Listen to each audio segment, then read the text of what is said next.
Kamusta mga master? Welcome sa Anime Cap Tagalog. Ang anime recap natin ngayon ay pinamagatang Blade Dance of the Elementalers. Kaya ano pa ang hinihintay nyo? Mag-relax at manood para ang buhay ay hayahay. Simulan na natin. Ang nag-iisang lalaking may spirit powers sa isang all-girls academy. Sa mundong ito, ang mga espiritu ay maaaring bumuo ng kontrata sa mga purong dalaga na kilala bilang Elementalers. Sa akademyang ito, ang mga batang babae mula sa mga marangal na pamilya ay nagsasanay upang maging mga Elementaler. Gayunpaman, walang lalaki ang pinapayagan sa akademyang ito. Lahat ng ito ay nagbago noong si Kamito Keizhaya ay iniimbitahan sa akademya ng punong guro. Naligaw siya sa akademya at kahit papaano ay napadpad siya sa isang dalagang naliligo sa ilog. Inatake niya si Kamito gamit ang kanyang apoy na espiritu. Yun pala, ang babaeng ito ay si Claire Elstein, isang spirit elementaler. Habang inaatake niya si Kamito, aksidente niyang napatumba ang isang puno sa kanyang sarili. Nailigtas siya ni Kamito ngunit muli niya itong inatake, na naging dahilan ng pagkahimatay niya. Nagising siya na nakagapos. Ipinaliwanag niya kung bakit siya nandito. Nang tanungin ni Kamito kung ano ang ginagawa niya dito, sinabi sa kanya ni Claire na naghahanda siya para sa isang seremonya ng pagkontrata ng espiritu, kasama ang Demon Slayer. Isang tagong espada na wala pang sino man ang nakakakuha. Kahit na nakontrata na ni Claire ang isang fire spirit, nagnanais pa rin siya ng higit na kapangyarihan at sa gayon ay sinimulan na niya ang seremonya, ngunit ang nakatagong espiritu ay nawala ng kontrol. Iniligtas siya ni Kamito at siya ang nakakuha sa espiritu. Siya ay nahimatay. Noong siya ay nagising, nakita niya na ang espiritu ay ganap na nakagapos sa kanya. Ito ay nagpagalit kay Claire dahil gusto niya ang espiritu para sa kanyang sarili. Sa wakas ay lumabas si Kamito upang salubungin ang punong guro, ngunit inatake siya ni Ellis Ferengart, sa may pintuan, isa pang dalaga sa akademya. Si Kamito pala ay naghahanap ng espiritu na nagngangalang Raistia. Tinutulungan siya ng punong guro, kapalit ng impormasyon tungkol sa lokasyon ng espiritu, pinalipat din niya ito sa akademya. Pinilit din niya itong sumali sa nalalapit na kompetisyon ng Blade Dance. Si Kamito ay pumunta sa klase kung saan nagkagusto sa kanya ang mga babae dahil siya ang nag-iisang lalaking spirit elementaler sa loob ng 1,000 taon, pagkatapos ng Demon Lord na si Solomon. Ipinahayag ni Claire sa lahat na si Kamito at siya ay nasa isang relasyon na labis ang kanyang pagkabalisa. Si Kamito rin ay nakita si Rinslet Lauren Frost, isang elementaler sa akademya. Gaganapin ang paparating na Blade Dance Tournament bilang alay sa 5 Spirit Lords. Maglalaban-laban ang mga prinsesa mula sa iba't ibang bansa para sa panalo. Habang nagpapahinga si Kamito sa kanyang quarter, sa tabi ng kwadra ng kabayo, dinalhan siya ni Rinslet ng pagkain ngunit hiniling sa kanya na maging lingkod niya bilang kapalit. Tumanggi si Kamito ngunit patuloy siyang nagpumilit. Habang nangyayari ito, dumating si Claire na naghahanap kay Kamito at nagsimulang makipag-away tungkol kay Kamito. Ang kanilang labanan ay nauwi sa labanan ng mga espiritu, at pareho nilang ipinatawag ang kanilang mga nakatagong espiritu. Ang kanilang away ay pinigilan ni Ellis Ferengart, na nagsimulang tawanan ang dalawa. Tinawag niya si Claire na kapatid ng isang taksil na ikinabigla ni Kamito, isang nabalisa na hinamon ni Claire si Ellis at ang kanyang mga kampan sa isang tunggalian. Humingi din si Rinslet ng tunggalian dahil sa hindi paggalang sa kanyang pamilya. Binigyan sila ni Ellis ng ilang oras at hiniling na sumama din si Kamito sa duel para maging pantay ang laban. Iniimbitahan ni Claire si Kamito sa kanyang dormitoryo, at naligo habang si Kamito naghahanda ng pagkain para sa kanyang sarili. Pagkatapos ng kanilang hapunan, pumunta sila sa lugar ng tunggalian. Dahil ang arena ay enchanted, ang tunggalian ay hindi magdudulot ng pisikal na pinsala sa mga kalahok. Ang laban ay magsisimula na at si Ellis ay tumawag ng kanyang espiritu. Ipinatawag ni Kamito ang kanyang espiritu ng espada, ngunit sa ilang kadahilanan ang laki ng kanyang espada ay hindi hihigit sa isang kutsilyo sa kusina. Dahil nahihirapan si Kamito sa paghahanap ng mga kampa ni Ellis, tinutulungan siya ni Rinslet. Gayunpaman si Rinslet ay inaatake ng espiritu ni Ellis, habang ang isa pang kampan ay inaalagaan. Si Kamito ay pumunta kay Ellis. Habang naghahanda si Ellis na hampasin siya, lahat sila ay nabigla sa kakaibang itim na ulap na naglabas ng demonyong espiritu. Gumawa ng kontrata sa demonyong espiritu. Dahil sobrang lakas ng demonyong espiritu, nahihirapan si Claire na paamuhin ito. Ibinagsak siya ng espiritu habang nagpasya si Cam ito na pumasok. Habang malapit ng lamunin ng demonyong espiritu si Claire, ang kanyang kinontratang espiritong Scarlet ay isinakripisyo ang sarili upang iligtas si Claire. Nagagawa ni Cam ito na e-challenge ang kanyang espiritu sa pinakamalakas nitong anyo at hiniwa ang demonyo sa kalahati. Habang bumubuhos ang ulan ay nagluluksa si Claire sa pagkawala ng kanyang Scarlet, dinaig niya ang kalungkutan at sinisisi ang sarili sa pagiging mahina. Si Cam ito ay nahimatay dahil sa sobrang lakas ng pagkukuha ng espiritu. Dahil siya ay nahimatay, siya ay nagkaroon ng isang flashback ng kanyang nakaraan bilang isang bata na pinipilit na matuto ng magic. Sa kanyang paggising ay may nakita siyang isang babae sa kanyang kama na nagpapakilala sa kanyang sarili bilang si Est dahil ang kanyang pangalan ay hindi mabigkas ng mga tao. Tinawag niyang master si Cam ito. Napilitan si Cam ito na itago siya dahil pumunta si Claire sa kanyang kwarto para kumustahin siya. Nagtatago ang dalaga sa kumot, napansin ni Rinslet ang bukol sa kumot at tinanggal ang kumot. Nagkaroon ng maling ideya si Rinslet at tinawag ang kanyang espiritu upang atakihin sila. Ang kanyang espiritong aso ay madaling napigilan ng batang babae, na nagpakilalang siya ang Demon Slayer, ang espiritu na ginawa ng kontrata ni Cam ito. Habang nag-uusap sila ay sinabi ng espiritu kay Cam ito na nakipagkontrata siya sa kanya dahil nakita niya itong katulad niya. Nakasalubong nila si Ellis na humingi ng tawad kay Cam ito sa kanyang bastos na ugali. Si Claire ay malamang nasa spirit contracting ceremony para sa mga military spirit. Para maka-apply, dapat lumahok sa isang labanan. Dahil wala ng espiritu si Claire, hindi siya mananalo dito. Si Cam ito ay lumabas para pigilan si Claire. Dito din ipinakita na 4 na taon ang nakalipas ay ninakaw ng kapatid ni Claire, na si Rubia Elstein ang pinakamalakas na flame spirit at nawala. Sa galit, sinunog ng apoy na espiritong hari ang mga lupain ng imperyo ng Ordesia. Ang paghahangad ni Claire ng higit na kapangyarihan ay nagudyok ng kanyang pagnanais na tanungin ang kanyang kapatid kung bakit niya ginawa ang lahat ng iyon. Nahihirapan siyang kalabanin ang kanyang kalaban dahil wala na ang kanyang espiritu. Habang siya ay natatalo ay dinadaluhan niya ang isang madilim na espiritu sa anyo ng isang itim na pusa, na ibinigay sa kanya ni Raistia. Ang madilim na espiritu ay nagiging sanhi ng lahat ng iba pang mga espiritu upang magmakmak, lahat ay kailangang lumikas sa arena. Sinasabi ng espiritu ni Cam ito na ang itim na pusa ay walang iba kundi ang Scarlet na sumali sa kampan ng kadiliman. Binago ni Est ang sarili bilang banal na espada, habang kinakalaban ni Cam ito ang itim na hayop. Pansamantala niyang natigilan ang halimaw at sinabihan si Claire na itigil ang paghahangad nito ng kapangyarihan, ipinaliwanag niya sa kanya na hindi siya nag-iisa. Inatake muli sila ng itim na hayop at sinubukan itong hawakan ni Cam ito, habang sinusunog ni Claire ang selyo sa kanyang kamay. Nabigla nito ang hayop at ginamit ni Cam ito ang pagkakataon, para palayain ang Scarlet mula sa madilim na enerhiya. Habang nag-uusap sina Cam ito at Claire, nagpakita si Raistia. Laking gulat ni Cam ito nang makita siya, nang itlog siya ng demonyo bago lumipad. Napilitang umatras sina Cam ito at Claire. Tanong ni Claire tungkol kay Raistia, at ibinunyag ni Cam ito na si Raistia ang kanyang kinontratang espiritu. Si Cam ito ay naguluhan sa lahat ng ito kaya hinalikan siya ni Claire para tumino.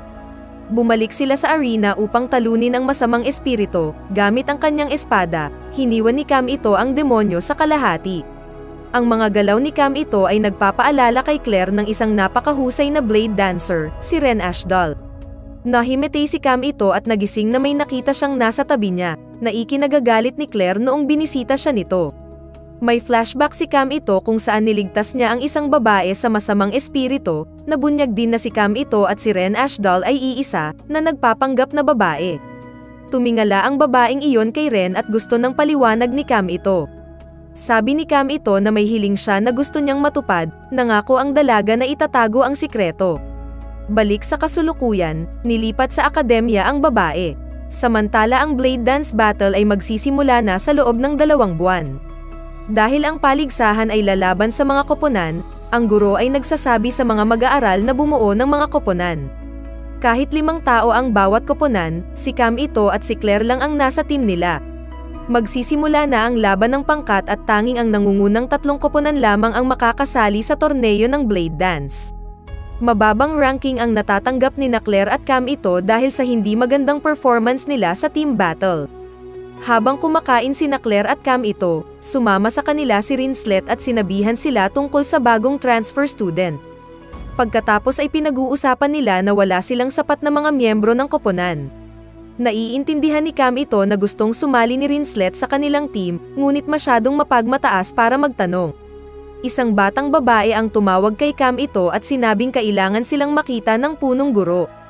Ipinakilala niya ang dalaga kanina ngunit hindi siya kinikilala ni Cam ito. Sinabi ng punong guro kay Cam ito na siya si Fauna Rey, ang pangalawang korona ng prinsesa ng Ordessia.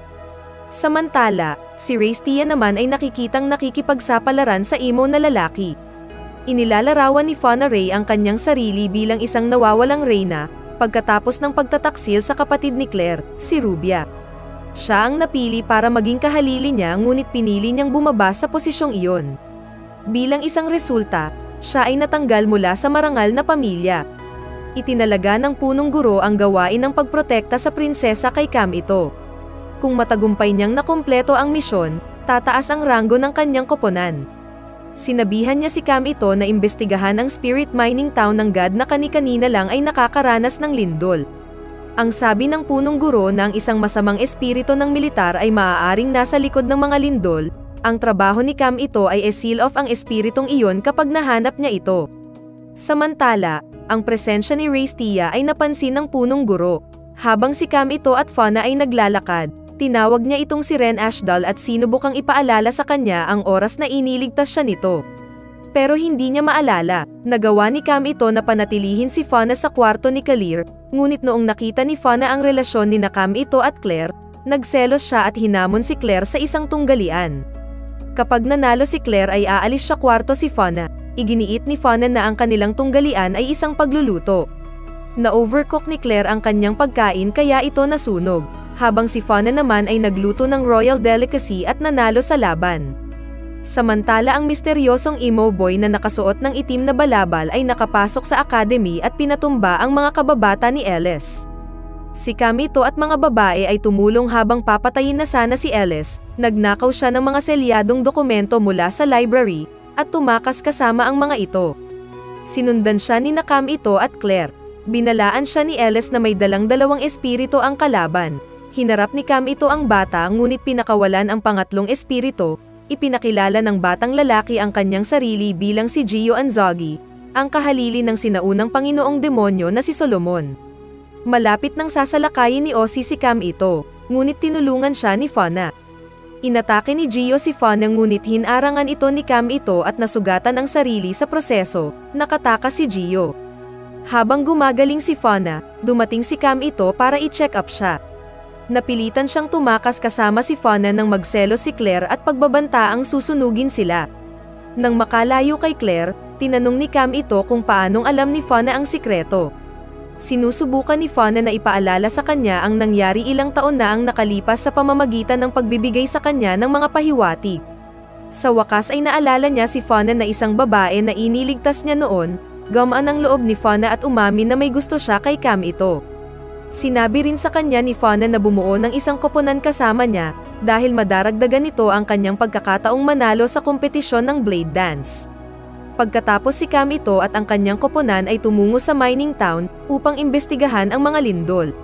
Sinimulan nilang galugarin ang lugar para sa mga pahiwatig, pagkatapos mapansin ang mga durog na bato at mga palatandaan sa mga dingding, hinuhusgahan nila na ang isang seremonya ay ginanap sa site na ito kamakailan.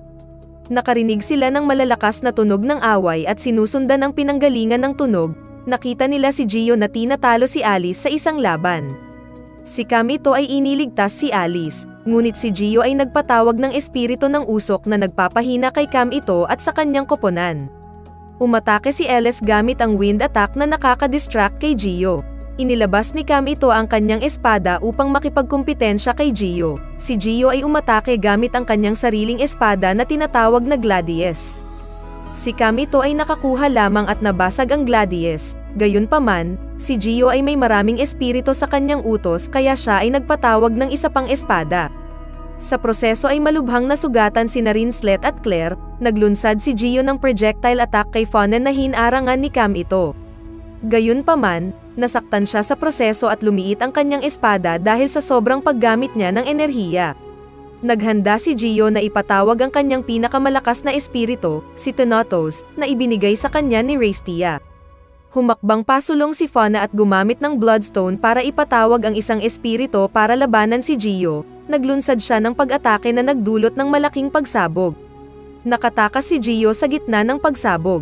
Tinanong ni Cam ito kung bakit niya dala iyon. Isiniwalat ni Fauna na nawala ang kanyang contracted spirit 4 na taon na ang nakararaan. Simula noon ay gumamit na siya ng mga Spirit Stone para magamit sa mga pagsusulit sa paaralan. Gusto niyang manalo sa Blade Dance para hilingin niyang maibalik ang kanyang kinontratang espiritu sa kanya. Nararamdaman nila ang ilang dagandong sa lupa na nagsasabi sa kanila na ang espiritu ng militar sa loob ng lugar ay nagising. Sinabi niya kay Cam ito na alam niya kung nasaan ang altar ng espiritu, ginagabayan sila patungo sa altar. Sa wakas ay nakarating na sila sa altar at nagpa siya na gumawa ng isang sayaw ng espiritu upang masil ang espiritu.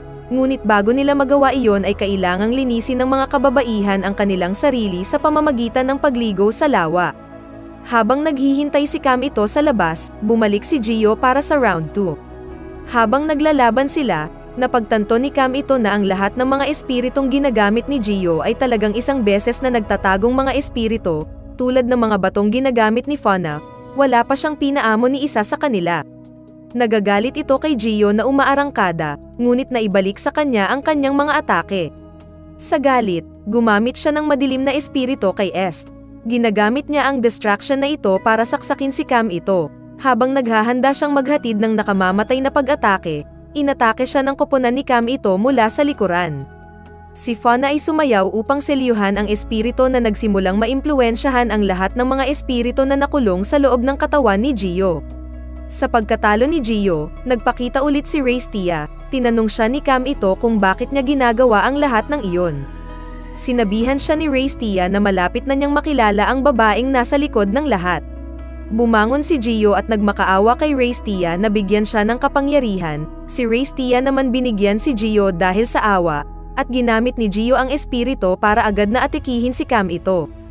Para protektahan si Cam ito, ipinatawag ni Fauna ang espiritu ng isang banal na kabalyero, sama-sama nilang tinalo siya at ibinigay sa militar.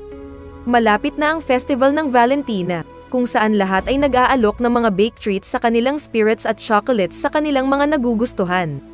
Si Claire at Fauna ay gumawa ng mga gamit para kay Cam ito at sinabihan siyang kumain. Samantala, inutusan ng punong guro ang kabalyero na higpitan ang seguridad dahil may ilang mga ngalakal na pumapasok sa akademya at sinusubukang magbenta ng mga masasamang espiritu sa mga estudyante bago ang Blade Dance. Pinaghahandaan din niya ang pagdating ni Velsaria Eva, isang veteranong Blade Dancer. Ang koponan ay humaharap laban sa kanilang mga kalaban sa isang labanan ng koponan upang makipagkompetensya para sa pakikilahok sa Blade Dance. Ang kanilang koponan ay nanalo ng 3 magkakasunod na laban, at sa gayon ay nagpataas sa ranggo nila. Upang ipagdiwang ang kanilang tagumpay, nag-aalok si Rinslet na e-treat sila ng tanghalian. Gayunpaman, naantala ito ni Cam ito mula nang humiling siyang pumunta muna sa klase. Sa klase, nakatagpo ni Cam ito si Ellis. Tinutulungan niya ito sa kanyang pag-aaral na ikinatataranta niya kaya pinakiusapan niya itong turuan siya. Sinabihan siya ni Cam ito na makipagkita sa kanya sa 5 sa hardin. Maya-maya habang naglalakad ang team, huminto si Claire sa isang jewelry shop. Sinabi ni Rinslet na bukas ay birthday ni Claire. Maya-maya may lunch na sila, pero hindi nila alam na iba pala ang waitress na nakadisguise. Si Cam ito ay humihingi ng pag-aaral kay Ellis, ngunit siya ay nagpilit na sila ay mag-aral sa kanyang kwarto. Nagpakita si Ellis na nakasuot ng maid costume at sinabing gusto niyang bayaran si Cam ito sa ginawa niya para sa akademya. Nilibre niya si Cam ito ng mga pagkain. Madalas daw niya itong yayain sa kwarto niya dahil babalik na sa school ang kanyang ate Velsaria. Inaya din niya si Cam ito na sumali sa Sylphid, ang kabalyero ng akademya, dahil halos lahat ng miyembro ay sugatan. Si Cam ito ay nag-aatubili na tinanggap ang alok dahil nangangako siya ng kabayaran. Hinihiling niya sa kanya na ibigay sa kanya ang kabayaran ng maaga. Galit na galit si Claire nang malaman na sumali siya sa Sylphid at pinaalis si Cam ito. Habang umiiyak siya sa kama, inaaliw siya ni Fauna. Natutulog si Cam ito sa labas at ginising siya ni Est. Bumalik si Cam ito sa klase kung saan nakasalubong niya si Velsaria. na sinaway ang kanyang kapatid na babae at ang kanyang mga kabalyero sa pamamagitan ng pagtawag sa kanya na mga pon. Hinarap siya ni Cam ito, ngunit inatake niya ito na nagdudulot ng maraming collateral na pinsala sa silid. Pumili siya ng 4 na babae at bumuo ng kanyang koponan bago umalis. Tinutulungan ni Cam ito si Ellis at ang kanyang mga gawain sa gabi. Sinubukan ni Cam ito na makipag-ayos kay Claire, ngunit tumanggi siya. Nagpakita ang duwende na waitress kanina at nagbebenta ng mga ilegal na espiritu sa 2 babae sa akademya. Si Cam ito at Ellis ay lumabas para bumili ng ilang damit. Tinanong niya kung bakit gusto niyang maging isang kabalyero. Sinabi sa kanya ni Ellis na ang kanyang kapatid na si Velsaria ang nagbigay inspirasyon sa kanya na magsumikap at maging isang kabalyero. Ngunit sinimulan ng kanyang kapatid na babae ang isang paghahanap ng kapangyarihan. Matapos talunin ni Ren Ashdal, sinira nito ang kanyang isip at ginawa siyang masama. Si Cam ito ay nagpasya na bumili ng regalo para kay Claire gamit ang kabayaran na nakuha niya. Samantala ang duwende na waitress noon ay sumusubok na magbenta ng mga ilegal na produkto kay Claire. Tumanggi siyang bumili ngunit lumitaw ang 2 batang babae noong una, naganap na nasa ilalim ng spell pagkatapos bumili ng mga sinumpaang selyo. Nang itlog sila ng isang malaking demonyo, sina Alice at Cam ito ay tumakbo sa isang halimaw na umaatake sa mga sibilyan. Nasugatan si Cam ito habang nililigtas ang babae. Habang nilalabanan ni Ellis at Cam ito ang halimaw, tumakbo si Claire sa kanila at inalertuhan sila tungkol sa isa pang halimaw. Ang mga halimaw ay pinasabog ng espiritu ni Velsaria, kahit na ito ay nagdudulot ng maraming collateral na pinsala. Pinagalitan nila siya tungkol dito, ngunit dinobol niya ang kanyang mga aksyon. Nasugatan si Cam ito kaya kailangan niyang magpahinga. Nang dumalaw si Claire sa kanya, inabutan niya ito ng birthday gift na nagpapasigla sa kanilang relasyon. Sinabi sa kanila ni Rinslet na kalaban nila si Velsaria sa Blade Dance Battle. Nakuha ni Claire si Ellis na sumali din sa kanilang team, pagkatapos mangako na tatanggalin si Velsaria. Samantala ang duwende noon ay nakikipag-usap kay Velsaria, patungkol sa espiritong taglay niya. Kapalit pala ng kapangyarihan ay nilagyan ni Velsaria ng cursed seal ang kanyang puso na unti-unting naninira sa kanyang puso. Ito ay magreresulta sa kanyang kamatayan sa loob ng ilang taon. Dahil sa kanyang mga pinsala nagpasya si Cam ito na panoorin ang mga batang babae na naghahanda para sa labanan. Nagsimula ang laban ng Blade Dance at si Velsaria ay humarap sa lahat ng mag-isa, agad niyang pinasabog ang mga ito ngunit na-freeze ng mga nagyayelong arrow ni Rinslet. Pinalaya ni Velsaria ang sarili, at diretsyong umatake sa kanila. Inilagay ni Fauna ang kanyang kabalyero upang pigilan si Velsaria, habang pinapatawag ng lahat ang kanilang mga espiritu upang salakayin siya. Sa kabila ng pagsisikap ng koponan, si Velsaria ay masyadong matigas para maipatumba. Sa kanilang matinding pag-atake ng apoy at yelo, nabasag ni Claire at Rinslet ang armor. Sa huling pag-atake ng hangin ni Ellis, medyo napabuga si Velsaria. Gayunpaman, ang espiritu ni Velsaria ay nawalan ng kontrol at inaatake ang lahat ng nasa malapit. Nagsimulang sumipsip ng enerhiya ang espiritu ni Velsaria mula sa mga babae, nagpasya si Cam ito na tumalon. Pinalaya niya ang lahat, at sinimulang salakayin ang madilim na espiritu ni Velsaria. Gayunpaman, walang nangyayari sa madilim na espiritu. Ginagamit ni Fauna ang kanyang spirit magic para ilipat ang kanyang enerhiya kay Cam ito, na nagpapagaling sa kanyang mga sugat. Udyok ng sakripisyo ni Fauna, sinimulan ng lahat ang pag-atake sa espiritu ni Velsaria. Si Cam ito ay naghatid ng huling atake at pinutol si Velsaria mula sa kanyang madilim na espiritu, siya ay nahimatay. Samantala, nahanap ng punong guro ang duwende at nakilala siya bilang lumang estudyante niya, pinarusahan niya ito sa pamamagitan ng pagpapakain sa kanya sa mga demonyo. Nagawa din nilang maalis ang isinumpang selyo sa puso ni Velsaria, makikita na niya kung ano na siya, at sinabihan si Cam ito na alagaan si Ellis bago siya dalahin upang gamutin. Noong ang lahat ay gumaan ang loob, naghahanda sila para sa kanilang susunod na Blade Dance. At doon na natapos ang video. Gaya ng dati kung nagustuhan mo ang iyong napanood, mag-subscribe sa channel. Magkikita pa tayo sa susunod na video.